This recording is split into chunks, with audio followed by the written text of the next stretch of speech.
नमस्कार मित्रांनो, मी नितेश सोनवणे बोलतो मराठी अपडेट या चॅनलवरून। शेतकऱ्यांसाठी आतापर्यंत सर्वात मोठी आणि गोड बातमी। मित्रांनो, ज्या क्षणाची अख्खा महाराष्ट्र वाट पाहत होता ती ऐतिहासिक घोषणा अखेर काल झालेली आहे। राज्य सरकारने अर्थसंकल्पात पुण्यश्लोक अहिल्यादेवी होळकर शेतकरी कर्जमुक्ती योजना धडाक्यात जाहीर केलेली आहे। आता नेमका फायदा याचा कोणाला आणि किती होणार, फक्त दोनच मुद्दे तुम्ही नीट ऐका। पहिला मुद्दा म्हणजे 2 लाखाची थेट कर्जमाफी। सप्टेंबर 2025 पर्यंत ज्या शेतकऱ्याचे कर्ज थकीत आहेत त्यांचे तब्बल 2 लाख रुपयापर्यंतचे कर्ज माफ होणार।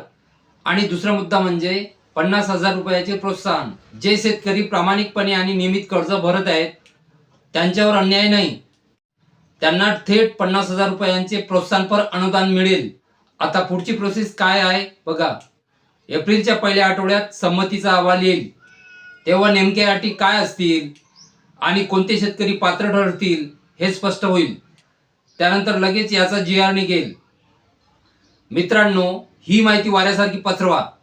प्रत्येक शेतकरी बांधवांच्या आणि गावाकडच्या ग्रुपवर हा व्हिडिओ पोहोचलाच पाहिजे। यासाठी व्हिडिओ आत्ताच शेअर करा आणि या योजनेच्या पुढच्या GRच्या थेट अपडेटसाठी मराठी अपडेट या चॅनलला लगेच सबस्क्राईब करा। धन्यवाद। जय हिंद, जय महाराष्ट्र।